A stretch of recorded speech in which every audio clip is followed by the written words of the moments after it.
pide más tiempo para encontrar las armas químicas, porque el tiempo que tuvo para las inspecciones no les da resultados concluyentes que les permita afirmar que en realidad tienen las armas químicas. Lo pidieron en todos los tonos posibles y no lo tuvieron. Hoy por hoy ese mismo tiempo se está pidiendo cuando no se concedió. Entonces los inspectores van una y otra vez. Hay una época en que Hussein no permite que los inspectores entren, las sanciones arrecian, y hay otra época en que permiten que los inspectores entren, las sanciones no ceden. Entonces hay un momento en que ellos decían, pero si da lo mismo que entren o que no entren, no nos aflojan nada, entonces pues que no entren. Entonces finalmente después, ya cuando las cosas se van complicando más y la sombra de un ataque inminente lleva a la presión por las inspecciones sobre las armas químicas, pues entonces permiten la inspección de las armas químicas y empiezan a colaborar con las inspecciones, y sin embargo no se encuentra absolutamente nada. Y toda la diplomacia de Tariq Aziz y no se encuentra absolutamente nada. Crece la tensión, entonces empieza a tratar de buscarse un consenso internacional para llevar a una unanimidad frente al ataque contra Irak. Pero resulta que, a diferencia de la guerra del Golfo Pérsico, donde había un Estado agredido sin previo aviso, anexado con un carácter y una intención de convertirlo definitivamente en un territorio conquistado, en ese momento las Naciones Unidas y las demás potencias consideraron que la agresión ameritaba una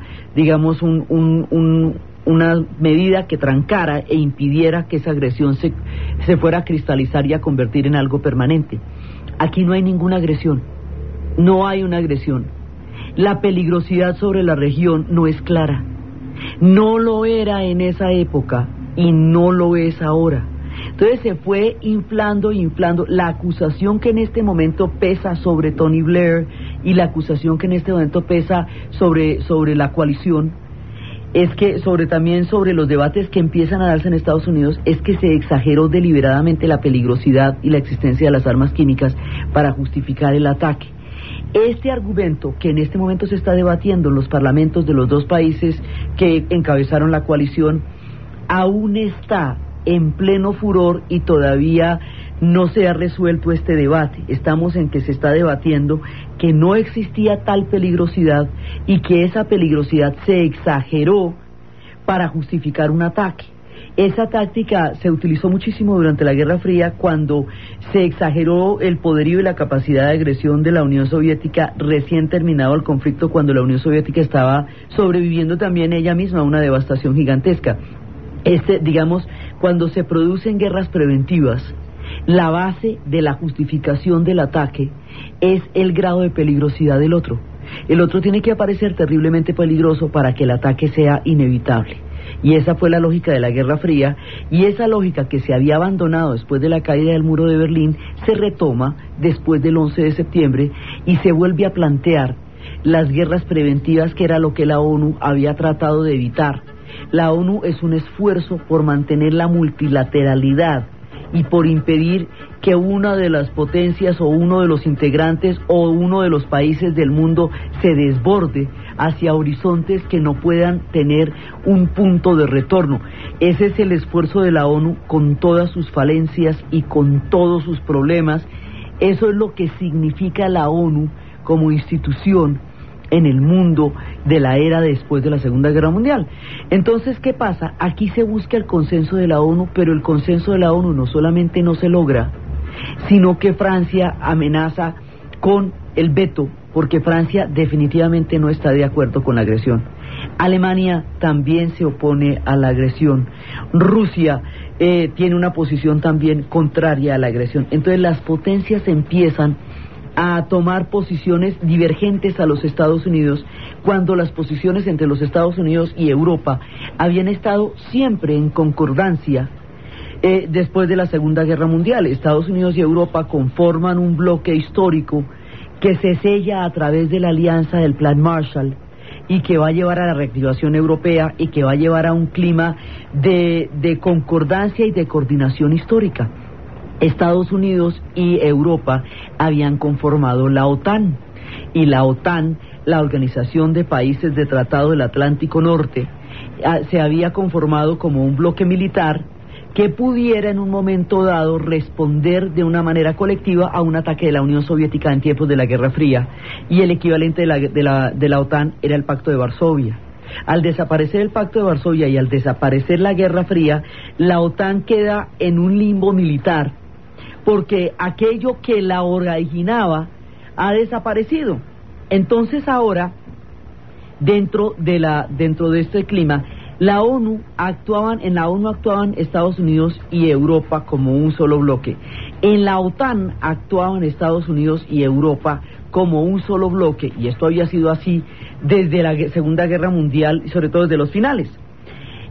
Por su lado, Europa había logrado una coalición histórica de las más complejas y difíciles de lograr, que era la Unión Europea, sobre el pacto del carbón y el acero.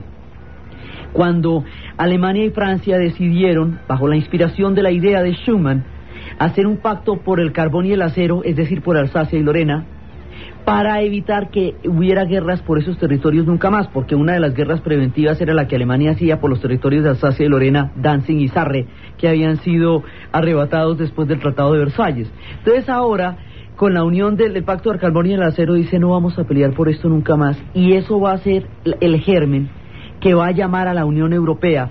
Cuando cae el muro de Berlín, ya no hay una Europa del Este, entonces, y ya no hay dos Alemanias, sino una sola Alemania, que es la original del pacto del carbón y el acero.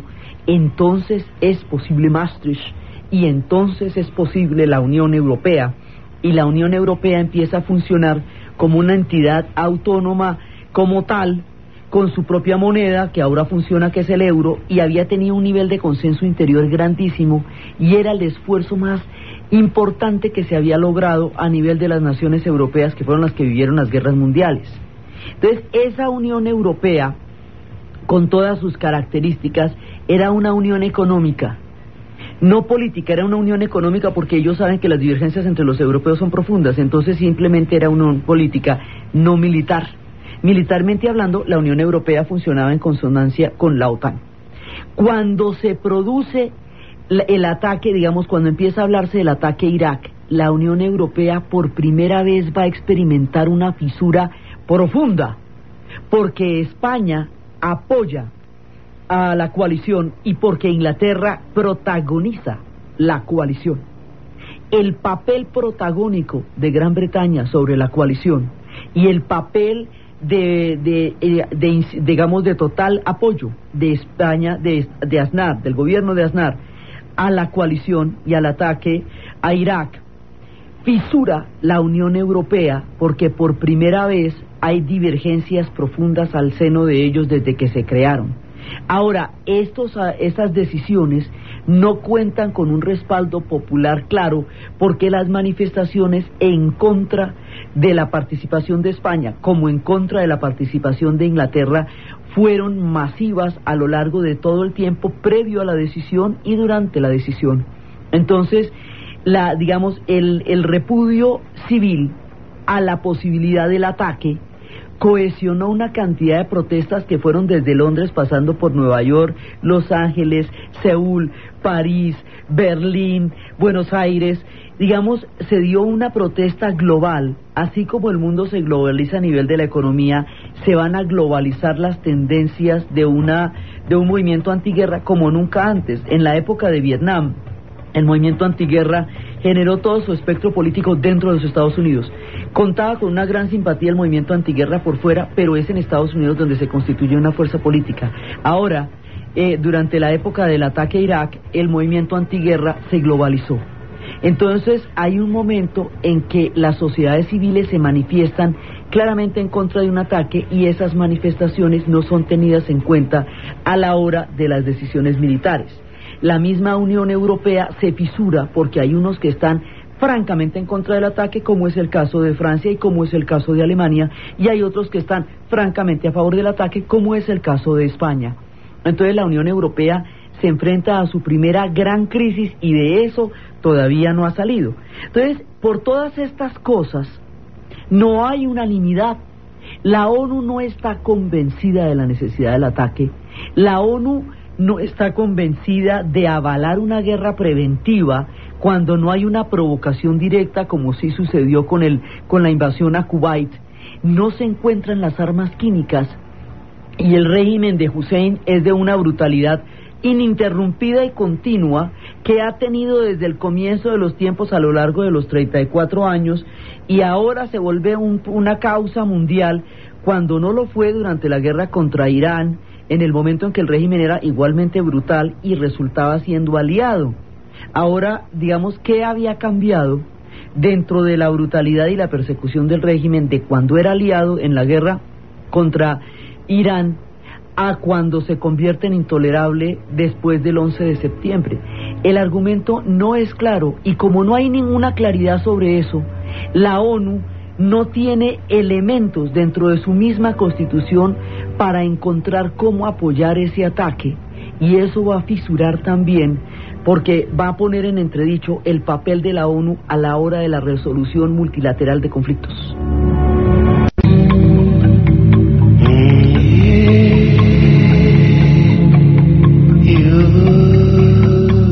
El tiempo se agota. La ONU no encuentra argumentos para avalar que realmente exista con toda fuerza de evidencia las armas de destrucción masivas que hacen al régimen de Hussein una amenaza para la región del Medio Oriente, para el mundo occidental y para los Estados Unidos y para Inglaterra. No, la prueba no parece establecerse con claridad.